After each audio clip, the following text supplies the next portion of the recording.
Now, the world is facing huge environmental problems that are almost irreversible. And trees represent the most critical carbon sink available to us and the fastest way to try to reverse the damage. But forest fires and land being cleared to feed the world's population have contributed to forest reduction.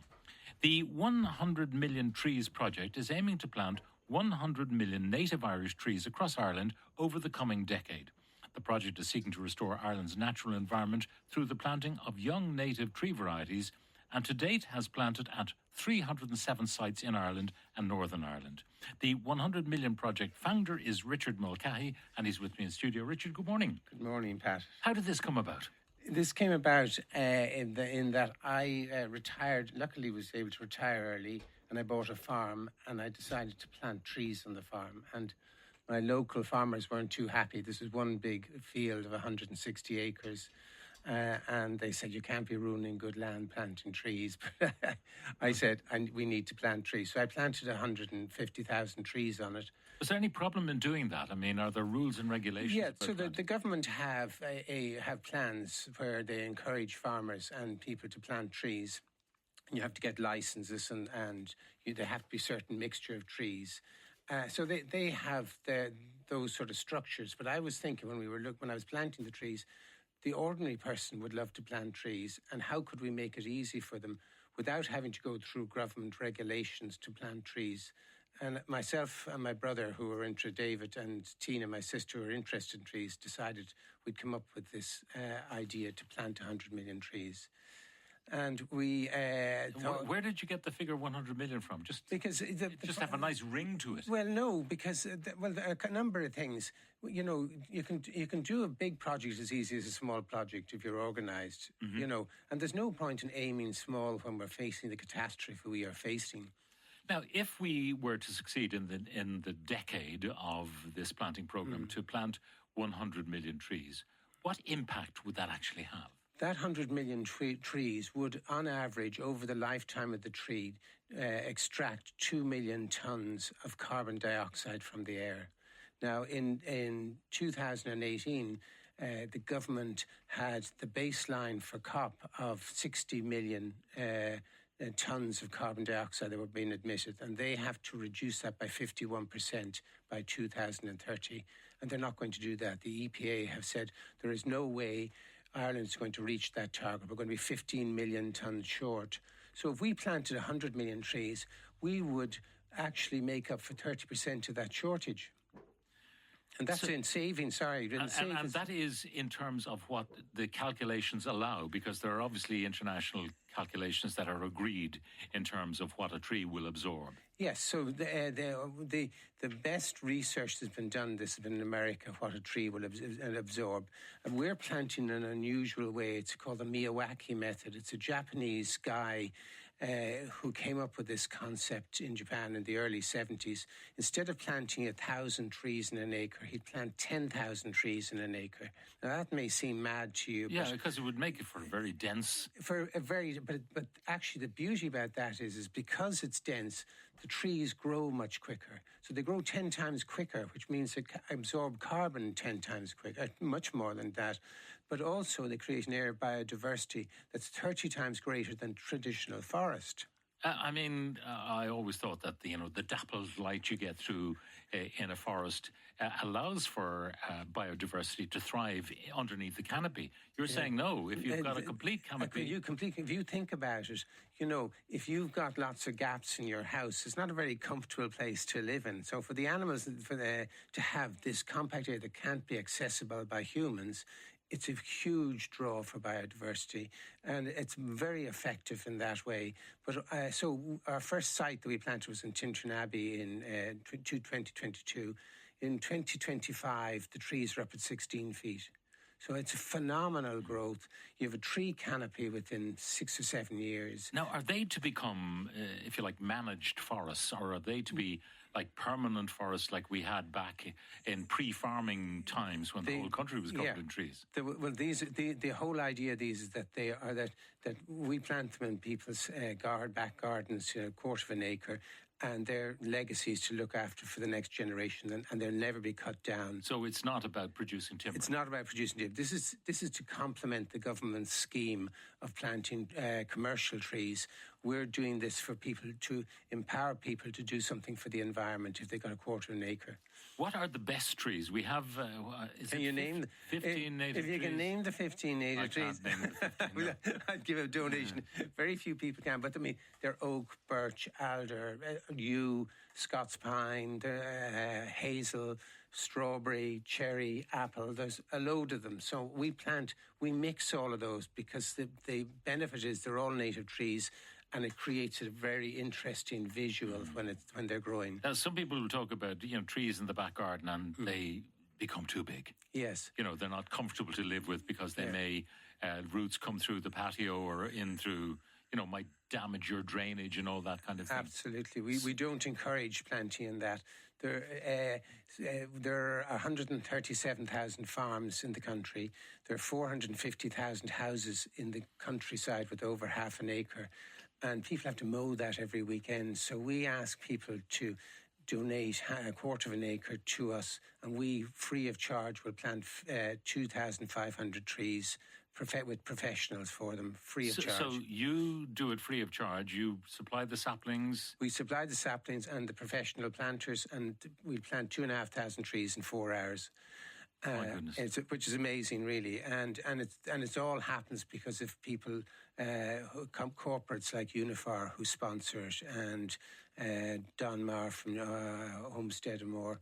So people like that are very generous. They're looking after their ESP and their staff, and they're giving a legacy that's going to be there when they're well truly gone. Now, I mentioned the number of sites where you have been planting, and some of them would be large enough and some would be tidy, small. Yeah.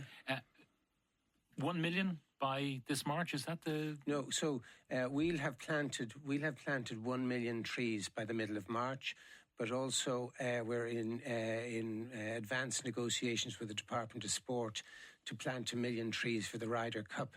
Because if you think about all these big sporting events we have and all the carbon dioxide that's generated, we've came up with this idea for every big sporting event that we should plant 1 million trees. You're not suggesting the trees be planted around the course? Well, interestingly enough, Adair Manor wants us to plant 250,000 trees, not obviously blocking the golfers, but in around the course for them. So that'll be part of the planting. I was just thinking, if it's so densely planted, your ball wouldn't want to go in there. You'll never find it. No, I think they're away from the holes in it. But it's the whole idea of initiative, like we talk about data centres. Ireland should be making data centres plant trees. If they're going to build a big data centre, you should plant 1 million trees to neutralise your carbon. Okay, again, they've got the budget for data centres is so enormous. They certainly would have the budget to do something like this. They would. But, I mean, if you think about it, we're going to be hit in 2030 by a fine of up to €25 billion, where the government's either going to pay that money or they're going to have to go out and buy carbon credits to make up for the loss of... So it's going to cost them one way or the other? It's going to cost them one way there. If they gave us €800 million, which is really a tiny amount, we would be able to plant 500 million trees, which would cut that cost in half. So they would reduce their bill down to 12 billion. So you're prepared to plant where there are locations offered to you, but then the landowner takes on board the maintenance of the trees. It's their land. They don't have to even maintain it, Pat. It's simple. Literally, because the trees grow so closely together, they kill the weeds within 2 or 3 years. So there's no real weeding. You just walk around them once a year, stamp down in the weeds. It's so simple.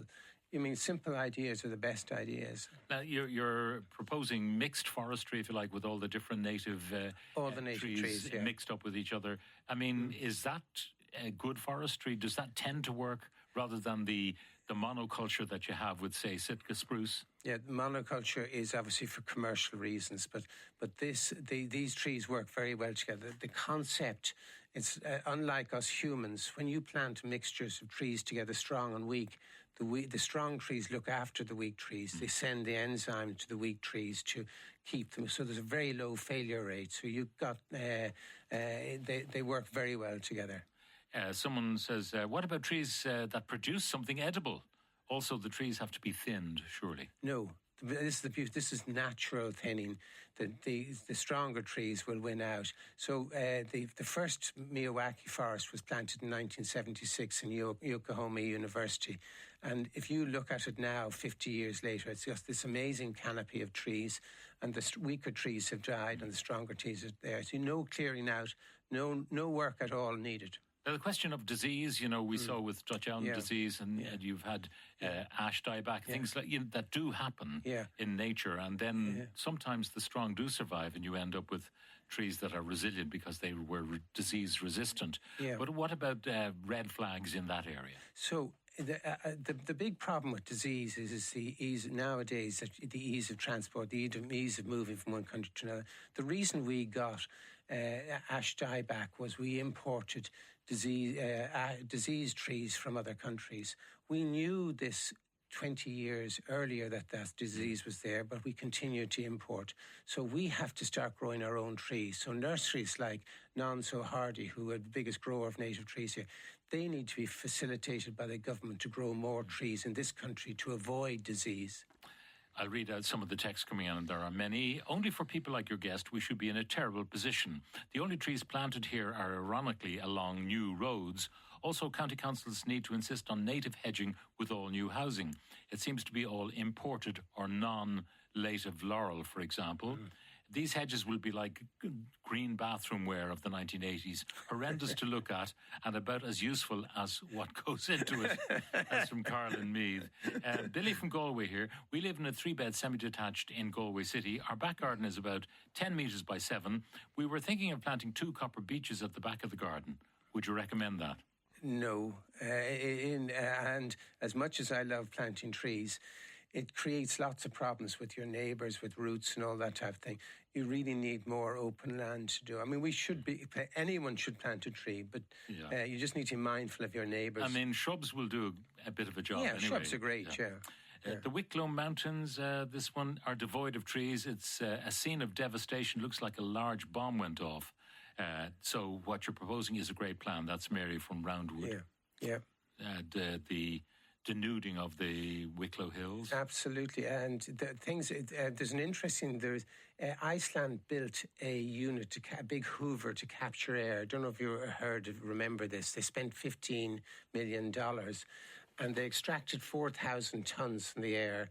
And they spent $2.8 million a year to manage that. If they had come to us, we could have planted 250,000 trees at $400,000 to do the exact same thing. Question, are some trees better than others at this carbon capture? The oaks obviously last much longer. So the longer a tree lasts, the more carbon it captures. And some trees, alders are very good because we have wet weather. We happen to have wet weather here in Ireland. I'm sure everybody's noticed. So there's different trees have different carbon abilities, but all trees capture carbon, and therefore all trees should go in the ground. How do people get in touch? 100milliontreesproject.ie. Very simple. Very simple. Richard Mulcahy, thank you very much for joining us. Thanks for giving us the opportunity. We'll have news next.